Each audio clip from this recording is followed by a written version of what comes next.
Gas leakage లాంటి ప్రమాదాలను నిరోధించేందుకు ఎలాంటి జాగ్రత్తలు తీసుకోవాలనే అంశాలను ఐఐపిఈ మాజీ డైరెక్టర్ విఎస్ఆర్కే ప్రసాద్ క్షుణ్ణంగా వివరిస్తారు. ప్రత్యక్ష ప్రసారం ద్వారా చూద్దాం.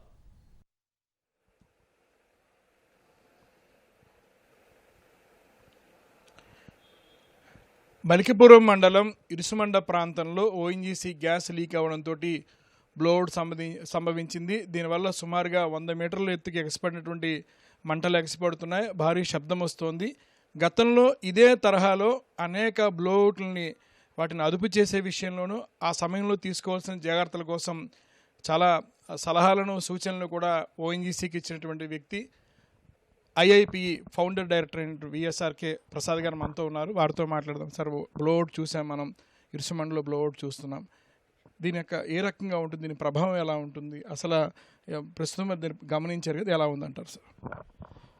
ఇది ఇప్పుడు ఈ బ్లోఅవుట్ అనేది చాలా దురదృష్టకరమైనటువంటి విషయం. ఇలాంటివి ఏంటంటే అక్కడ కొన్ని జరుగుతున్నటువంటి హ్యాండ్లింగ్ లోపాల వల్ల ఇలాంటివి రావడానికి అవకాశాలు ఉన్నాయి. ఒక్కోసారి బియాండ్ కంట్రోల్లోకి వెళ్ళిపోతుంది. ఈ ప్రెషర్స్ 10,000 PA పాస్కల్స్ ప్రెషర్స్ అవి వేద వర్క్ చేస్తూ ఉంటారు. ఈ వర్క్ చేస్తున్నప్పుడు ఏమవుతుందంటే దీనిలో ఒక్కోసారి మన కింద లోయర్ దీంట్లో పోరస్ స్పాట్స్ ఉంటాయి. ఆ పోరస్ స్పాట్స్ నుంచి కొన్ని బ్రీచెస్ లాగా ఏర్పడినప్పుడు ఏమవుతుందంటే ఆ గ్యాస్ అవి లీక్ అవ్వటం, దానివల్ల డెబ్రిస్ అవి జస్ట్ బ్లోఅవుట్ లాగా ఏర్పడటం ఇలాంటి జరిగినప్పుడు వాళ్ళు ఏదైతే రెగ్యులేటర్ లాంటిది ఉంటుందో ఓఎన్జీసీ డ్రిల్లింగ్ చేసినప్పుడు ఇలాంటి చేసినప్పుడు ఆ రెగ్యులేటర్ అనేది ఆ ప్రెషర్ దీనికి డెబ్రిస్ వీటికి సైడ్ దీనికి వచ్చేసరికి కంట్రోల్ తప్పి ఈ బ్లోఅవుట్లు ఏర్పడటానికి ఛాన్స్ పెరుగుతుంది. గతంలో 30 సంవత్సరాలు చూసుకుంటే పాసర్లపూడిలో 1995లో ఆల్మోస్ట్ కరెక్ట్గా 30 సంవత్సరాలకు 4 రోజులు అయితే 8 జనవరి 1995 జరిగింది. అది అప్పుడు చాలా ఎంతో ప్రయత్నం చేశారు. ఈవెన్ ఎన్ఏఎఫ్ అని అమెరికన్ కంపెనీ హోస్టన్ నుంచి దాన్ని ఫైర్ ఫైటింగ్ దీన్ని తీసుకొచ్చారు. నీల్ ఆడమ్స్ అనుకుంటాను, నీల్ ఆడమ్స్ ఫైటర్స్ అని ఎన్ఏఎఫ్ అది తీసుకొస్తే వాళ్ళు వచ్చి రకరకాలుగా ప్రయత్నం చేసి విఫలం అవుతుంటే ఆ కోటిపల్లి సత్యనారాయణ గారిని ఆయన కూడా దీంట్లో ఆ రోజున మన టీం నుంచి 50 మంది వెళ్ళారు. వీళ్ళందరూ విఫలం అవుతున్నప్పుడు టైంలో వారు ఏం సజెస్ట్ చేశారంటే ఈ సైడ్ మనకి వేరే దాన్ని బ్లోఅవుట్ని వేరే తీసుకోవటానికి వీలుగా దానికి వేరే కింద నుంచి ఒక వేరే ఎక్స్ప్లోరేషన్ పెడదామని చెప్పి సజెస్ట్ చేశారు నీల్ ఆడమ్స్ ఫోర్స్ వాళ్ళు, ఫైటింగ్ ఫోర్స్ వాళ్ళు. అయితే అది చాలా ఎక్స్పెన్సివ్ అవుతుందని ఒకటి, రెండోది దానికి కావాల్సిన ఎక్విప్మెంట్ మన దగ్గర లేకపోవడంతో మళ్ళీ ఇంపోర్ట్ చేసుకోవడం, టైము, డబ్బులు ఇవన్నీ కూడా చాలా అదనం అవుతాయనే వీటితో మొత్తానికి ఓఎన్జీసీ ఆ రోజుల్లో అది రిజెక్ట్ చేయడం జరిగింది. రిజెక్ట్ చేసినా సంహౌ న్యాచురల్ డెత్ అవనండి, లేకపోతే ఒకసారి ఏమవుతుందంటే దీనిలోనే ఒక కింద కొన్ని లేయర్స్ ఎప్పుడైతే ఇది అవుతుందో ఎక్స్ప్లోజను వాటిలో కొంత మట్టి, శాండ్ ఇవన్నీ కూడా దాని మీద పడి ఒకసారి ఆటోమేటిక్గా ఆగిపోయే పరిస్థితి కూడా వస్తుంది. ఏదన్నా కానివ్వండి 90 రోజులు ఆల్మోస్ట్ 90 రోజుల తర్వాత 31 మార్చికి అది ఒక క్లోజర్కి వచ్చింది.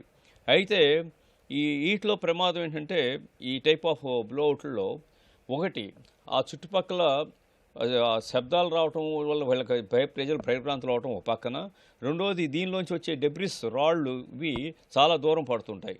వీటికి చాలా కాషస్గా ప్రజలు దూరంగా ఉండటం ఇవన్నీ కూడా చూసుకోవాలి. ఇక మూడోది ఏంటంటే ఈ ఎక్స్ప్లోజన్ సంబంధించి ఈ పైపు సప్లై కనుక ఇది ఉండుంటే ఆ కనెక్టివిటీ దానికి స్ప్రెడ్ అవ్వకుండా చూసుకోవాల్సిన బాధ్యత చాలా ఉంది.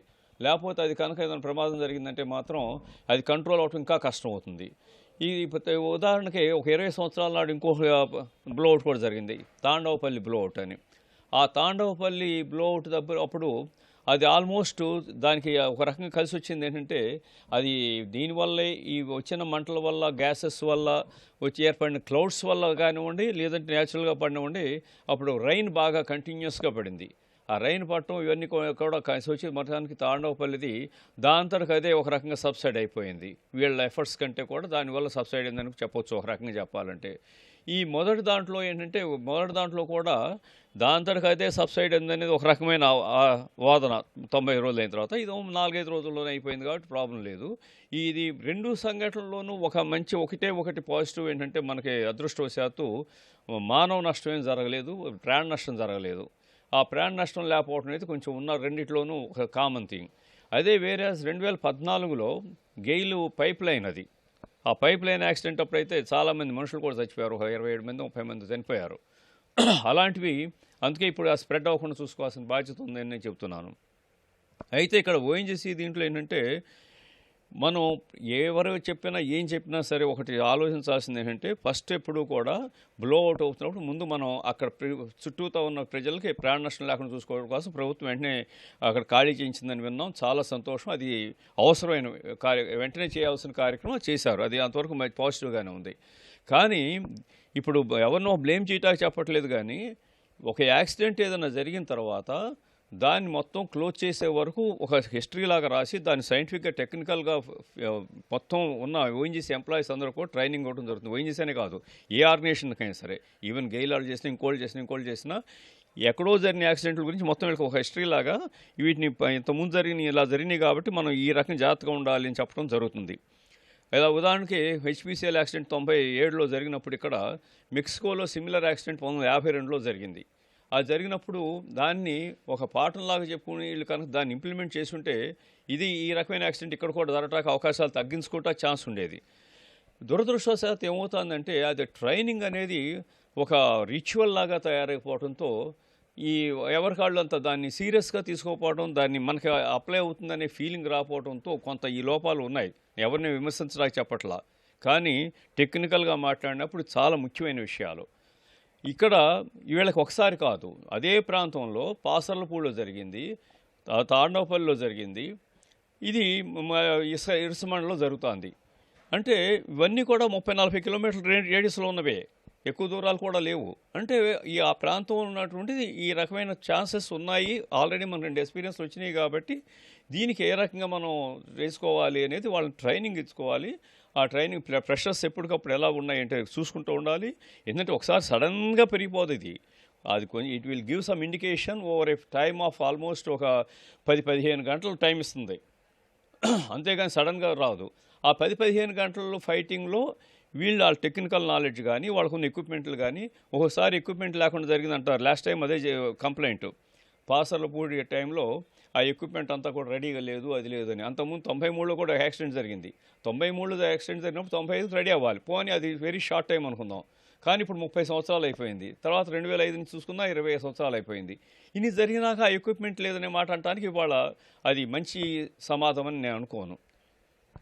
ఈ బ్లోఅవుట్ వల్ల ప్రధానంగా ఎలాంటి ప్రభావాలు ఉంటాయి? ముఖ్యంగా సమీప ప్రజలు ఎలాంటి జాగ్రత్తలు తీసుకోవాలి, ఏ రకంగా ఉండాలంటారు? ప్రజల వరకు వాళ్ళని ఆ ప్రాంతం నుంచి కొంచెం ఖాళీ చేయించడం ఒకటి. రెండోది వాళ్ళ ఇళ్లలో ఉన్నటువంటి ఈ గ్యాస్ సిలిండర్లు కానీ గ్యాస్ సంబంధించిన వీటిని కానీ క్లోజ్ చేసేయటం, వాటిని వీలైనంతవరకు ఆ వేడికి సంబంధం లేకంటే అంతవరకు స్ప్రెడ్ అవ్వదు. జనరల్గా ఏమవుతుందంటే ఈ 100 మీటర్ల ఎత్తేలా వెళ్తుందో వెడల్పు కూడా సుమారు అటు ఇటు 50 నుంచి 100 మీటర్ల పరిధిలోనే నడుస్తూ ఉంటుంది. అది కానీ ఒక్కోసారి గ్యాసెస్ ఎలా లోపల ఉన్న బ్లోఅవుట్లు ఎలా ఉంటాయి అనేది పూర్తిగా మనం విశ్లేషించి చెప్పడం కొంచెం కష్టం అవుతుంది. ఎందుకంటే అది మొత్తం లోపల ఉన్నటువంటి ఆ లేయర్స్ని ఎట్లా డిస్టర్బ్ చేస్తుంది, ఆ పోర్స్ ఎట్లా ఎఫెక్ట్ అవుతాయి, ఆ క్యాపిలరీస్ డెవలప్ అయ్యి ఆ క్యాపిలరీస్ బ్లో అవుట్ అయినప్పుడు ఒక్కోసారి పాజిటివ్గా అవుతుంది దాన్ని క్లోజ్ చేయటానికి, ఒకసారి నెగిటివ్గా అవుతుంది. అందువల్ల ఏంటంటే అది 90% స్ప్రెడ్ అవటానికి ఛాన్స్ లేదు విలేజ్ కానీ ఇటు కానీ. అయినా సరే ఆ వేడి వల్ల కొంచెం ఉత్పన్నమైనటువంటి వాతావరణం అంతా కూడా కనీసం 4-5 డిగ్రీలన్నా వేడెక్కుతుంది కనీసం చుట్టూతా. అంటే ఇక్కడ లోపల చాలా థౌజండ్స్ ఆఫ్ డిగ్రీస్లో ఉన్నా ఈ లోపల గాలి ఎన్ని వీటిలో మిక్స్ అయిపోవడంతో తగ్గినా కనీసం ఆ గ్రామానికి ఒక 5-6 డిగ్రీలు సెంటీగ్రేడ్ హై టెంపరేచర్ ఉండడానికి అవకాశం ఉంటుంది. అలాంటప్పుడు ఏమవుతుందంటే వాళ్ళకి కొంచెం నీళ్ళు ఎక్కువ తాగటం, అలాగే వేడి నుంచి కొంచెం దూరంగా ఉంచడం చేయాలి. ఖాళీలు చేయించినప్పుడు ఆ ప్రాబ్లం కూడా తగ్గుతుంది, వాళ్ళ హెల్త్ వరకు ప్రాబ్లం ఉండదు. కానీ మిగతా ఇళ్లను కూడా ఎక్కడక్కడ ఈ ఫైర్ ఇంజిన్స్ వాటితో ఆ సహకారంతో తడుపుతూ ఉంటే ఆ టెంపరేచర్స్కి ఎఫెక్ట్ అయ్యి మళ్ళీ మంటలు లేకటం ఇలాంటివి లేకుండా ఉంటాయి. ఇలాంటి జాగ్రత్తలు తీసుకోవటం వల్ల ప్రాణ నష్టం, ఆస్తి నష్టాన్ని కొంచెం కాపాడటానికి అవకాశం ఉంటుంది.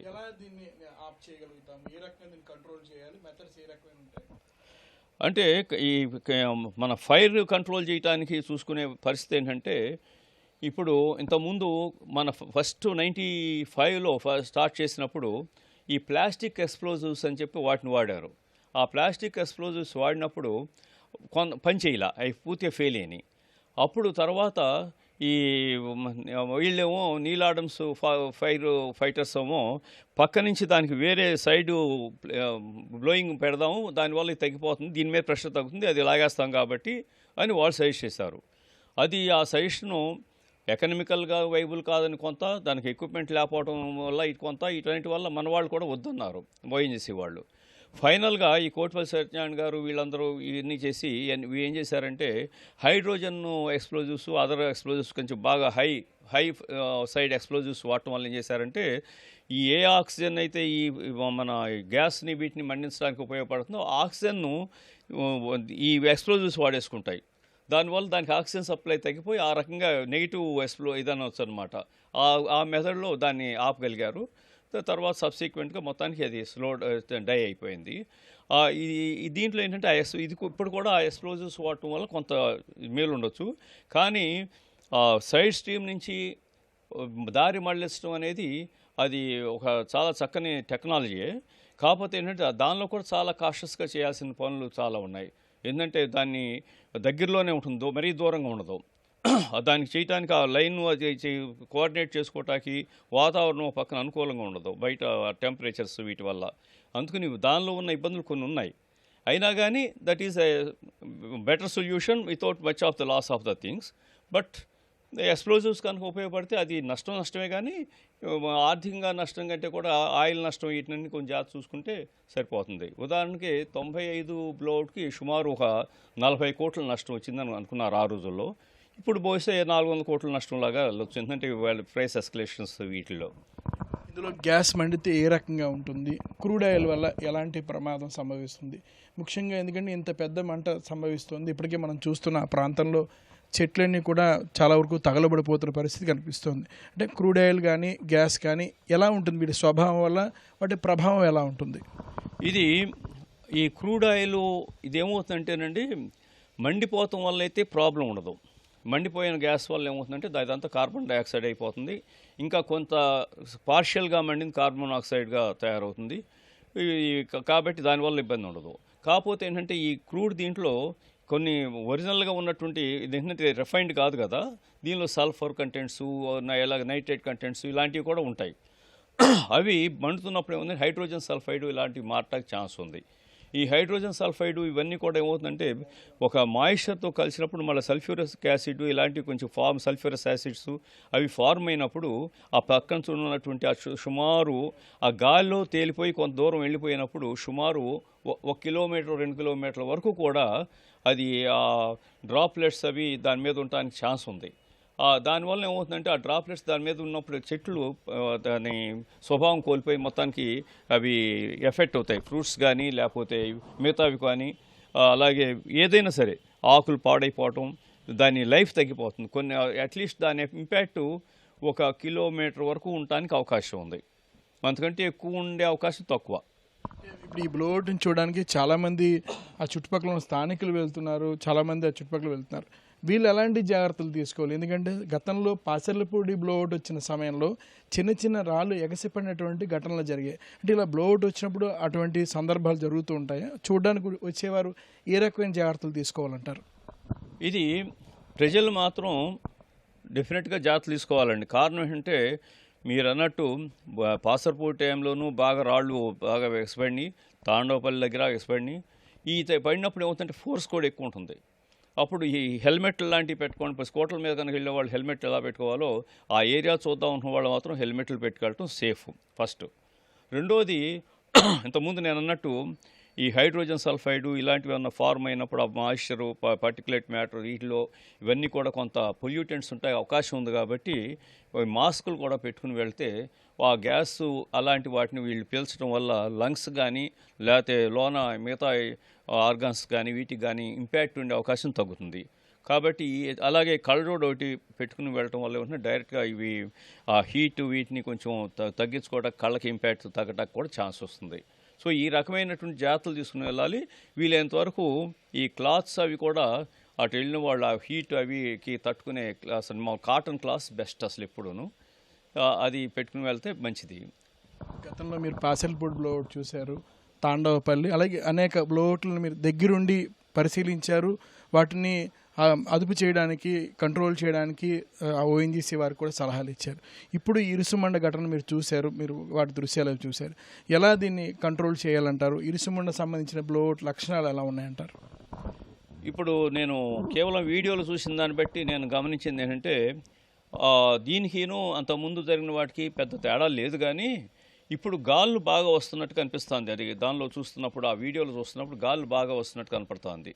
ఈ గాళ్ళు వచ్చినప్పుడు ఏమవుతుందంటే మళ్ళీ ఆ టెంపరేచర్ స్ప్రెడ్ ఇంకొంచెం పెరుగుతుంది.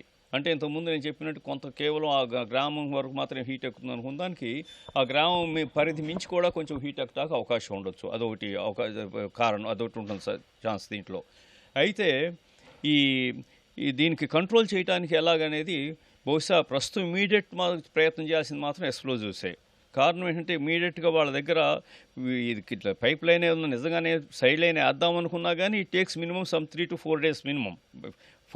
వార్ ఫుటింగ్లో చేసిన 4-5 days కాదు, ఇంకా ఎక్కువ పడుతుంది, 10 to 15 days పడుతుంది. ఆ 10 to 15 days టైం కూడా మనం దానికోసం కూర్చునే కంటే ఈ లోపు ఎక్స్ప్లోజివ్స్ ట్రై చేస్తూ ఉండాలి.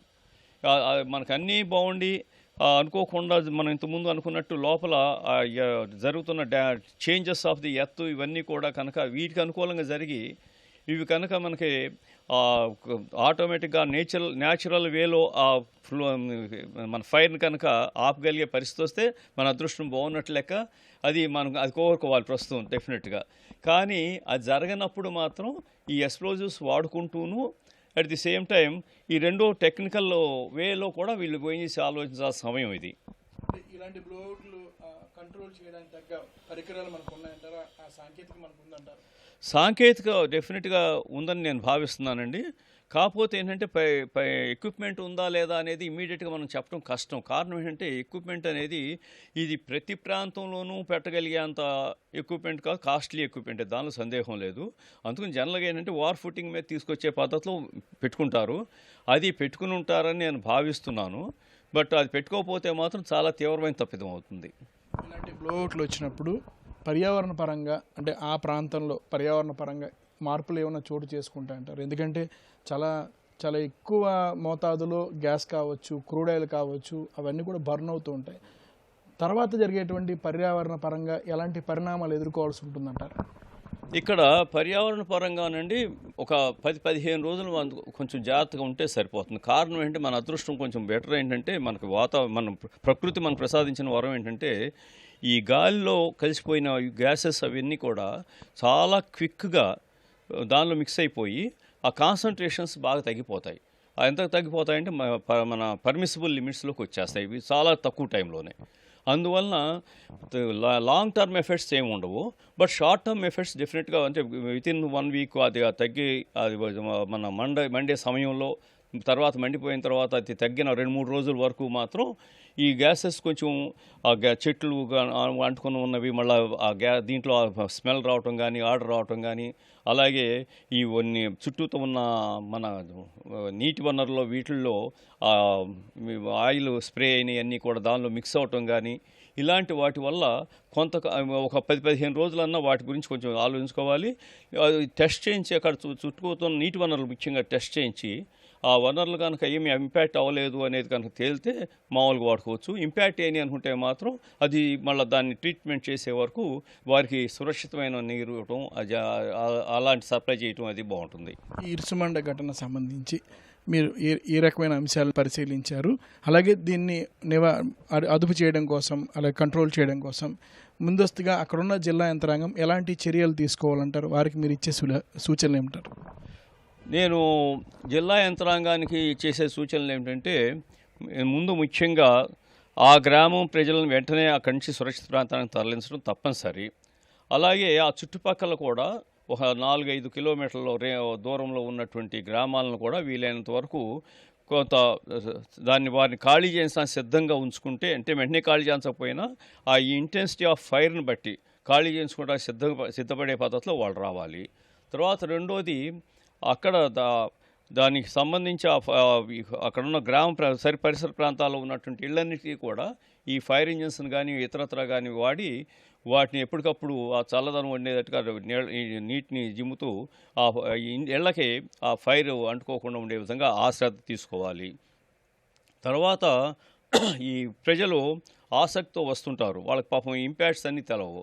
కాబట్టి వాళ్ళకు కొంచెం కొంతమందిని ఏర్పాటు చేసి ఒక మైక్లోనో లేకపోతే ఇంకో చోట ఆ ప్రజలందరికీ అవగాహన వచ్చేటట్టు మీరు వెళ్ళకండి, వెళ్ళే ఈ దూరం మించి వెళ్ళకండి, ఈ దూరం వరకు కూడా మీరు ఈ జాగ్రత్తలు తీసుకుని వెళ్ళండి అని జాగ్రత్తలన్నీ కూడా వాళ్ళకి కంటిన్యూస్గా చెప్తుండాలి. ఇది చేస్తే కొంచెం కనీసం ఆ ఇబ్బందిని తగ్గిస్తున్న వాళ్ళు అవుతారు. గతంలో పాసర్లపూడి బ్లోఅవుట్ కావచ్చు, తాండవపల్లి బ్లోఅవుట్ కావచ్చు, వీటన్నిటిని పరిశోధన చేసిన తర్వాత ఒక నివేదికను మీరు ప్రభుత్వానికి అలాగే యూనివర్సిటీలు కూడా తయారు చేశారు. అందులో ప్రధాన అంశాలు ఏమి ఉంచారు? తాండవపల్లి దీనికి సంబంధించింది అంటే ఆ రోజున లక్కీగా 3-4 రోజుల్లోనే ఆ ఫైర్ అంతా ఆగిపోవటం, వీటి వల్ల రైన్ రావటం, వీటన్నిటి వల్ల ఏమైందంటే ఈ చుట్టుపక్కల ఫౌనా ఫ్లోరా ఇంపాక్ట్ కాలేదు. కేవలం అక్కడ ఉన్న కొన్ని కొబ్బరి చెట్లు, కొన్ని పంటలు కొంత నష్టం జరిగింది తప్పితే ఆ చుట్టుపక్కల మిగతా ప్రాంతంలో అసలు దాని ఇంపాక్ట్ ఏమాత్రం లేకుండా జరిగింది. అది అంతవరకు తాండవపల్లి వరకు బాగానే జరిగింది. కాకపోతే పాసర్లపూడిలో చాలా చాలా దూరం వరకు ఆ ఇంపాక్ట్ కొంచెం చెట్ల మీద, అలాగే మన ఎన్ని ఎండిపోవటం, దాని ఇంపాక్ట్ చాలా కాలం పడింది. అంతేకాదు ప్రజల్లో ఆ భయాల నుంచి తేరుకోవటం చాలా కాలం పట్టింది. ఎందుకంటే అది first blowout, almost major blowout అని చెప్పొచ్చు. అందులో అది ఆ ప్రాంతంలో ఉన్న వాళ్ళు ఎవరు కూడా టెక్నికల్ పీపుల్ కాదు, అందరూ కూడా ఇదొక ఫస్ట్ ఎక్స్పీరియన్స్ వాళ్ళకి. దాంతో వాళ్ళకి బహుశా అక్కడి నుంచి నేనుకోవటం ఆ ఇళ్లలో ఉండటానికి కూడా వాళ్ళు భయపడేంత వాతావరణం ఏర్పడింది. సో ఇప్పుడు అది సైకాలజిస్ట్ని ఇలాంటి వాళ్ళు కొంచెం చెప్పి, కొంతమంది పిల్లలు ఇప్పుడు కూడా భయస్థులు ఉంటారు, ఆ భయస్థులకి కొంచెం ధైర్యం వచ్చే విధంగా కొంచెం చెప్పటం, టెక్నికల్ పీపుల్ కూడా కొంతమంది తీసుకెళ్ళి దీని ఇంపాక్ట్ ఏంటో ఒకసారి చెప్పటం, ఇలాంటివి చేస్తాం వల్ల కొంత భయాన్ని తగ్గించవచ్చు. ఇది ఆచార్య విఎస్ఆర్కే ప్రసాద్ గారు తెలియజేస్తున్నారు. ప్రస్తుతం జిల్లా యంత్రాంగానికి పలు సూచనలు చేస్తున్నారు. ఆ ప్రాంతంలో సందర్శించే వాళ్ళు ఖచ్చితంగా కొన్ని జాగ్రత్తలు పాటించాలని చెప్తున్నారు. అలాగే నిపుణులకు కూడా, జిల్లా యంత్రాంగానికి కూడా గతంలో పాసర్లపూడి బ్లోఅవుట్ కావచ్చు, తాండవపల్లి బ్లోఅవుట్ కావచ్చు, ఆ సమయంలో నియంత్రణ కోసం ఎలాంటి చర్యలు అయితే తీసుకున్నారో అటువంటి చర్యలు తీసుకోవాలనేటువంటి అంశాన్ని కూడా ప్రసాద్ చూపిస్తున్నారు. కెమెరా పర్సన్ సురేష్తో ఆదిత్య పవన్, విశాఖపట్నం.